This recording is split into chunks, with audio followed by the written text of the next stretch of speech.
And this is a theme that has continued to pop up in the documentation, that he mentioned the same phrase to the girls he tied up, Trotter and Wells.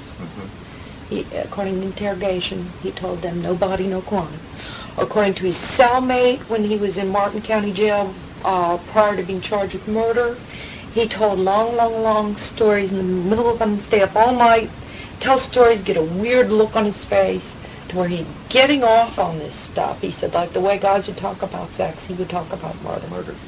And he would always say, no body, no crime, and he would always say the swamp does amazing things. She'd be alligator meat by morning. Yeah, he was not quite as grown-up or sophisticated about this thing to where he thought it was cute. Right. He was very worried about it. He was torn up about and when it. he told you about his plans for this woman, and he was crying at the time. Crying. Did he say, I've got to stop these thoughts? Or I don't remember. Did he ask you to help him? Yeah. In what way? What am I going to do? Do you recall what you told him? Probably told him, go to doctor, I can't help you, something, I don't know what I said, but I imagine it would be something along those lines, you know. Just. Did he ever discuss with you plans for torture? Fantasies about torture? I shouldn't say yes or no, I just say I don't remember. I do remember, I remembered something he did once. It was weird. We were at a place where they had like a canal that, during this part of the canal, it was all built, like it wasn't sand on the bottom, it was all concrete. Like a normal part would come and then it would enter this part. I don't know what you call that. But it was all concrete place where water flowed through. Okay, and we were there doing our usual nature boy activities, and he had a gun. And a big fish was in there, about this big, and he was shooting the fish. And it scared, and it made me sick. I'm like, why would I shoot the fish? You know, and then I'm like, these bullets are ricocheting all over with all this concrete, and I'm getting out of here, you know, and it was one time when I was kind of scared. And it was also something that was sort of totally unnecessarily sadistic. If we were out shooting crows or birds, it really wouldn't strike me that way. But when I saw him shooting that fish that was trapped up in that place, I had a problem, and we had a little disagreement, like, let's get it the hell out of here, you know. Oh my God. You know, bestiality is another thing he's related to, don't you? No, tell me about that. Oh. Well, he denies this, but it was in all the headlines and it was in the psychiatric reports that what he said and claimed in the first person to have done is to cut off the heads of horses and have sex with them. After death? Yeah, well, their heads were cut off. So this is what he claimed that he was doing. I mean, he also denies it. He also denies it. He denies it. You said that he had a fascination with excrement. Has a fascination. Yes. Okay. I don't know anything about it. You don't know anything about that? No. It's my understanding. Yeah, oh, you want to hear his bullshit story? Oh, this is really great. This ought to go down in history of bullshit.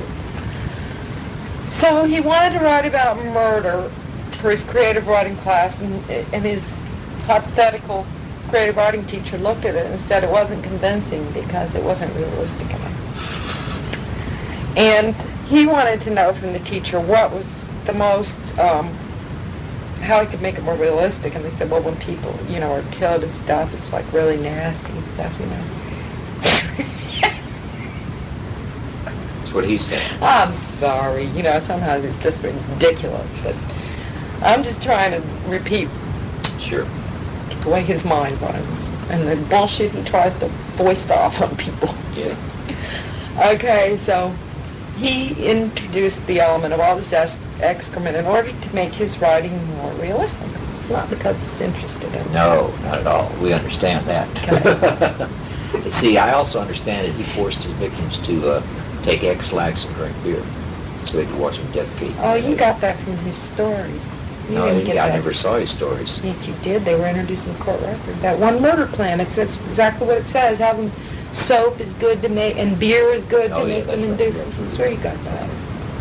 Exactly where you got that. But like I said, from studying his fantasies, the big payoff was when the excrement occurred, and sometimes it would occur after death, sometimes before. But that was the big high moment. Excellent. Yeah, it wasn't the moment of death. He didn't even care if he was present for the moment of death.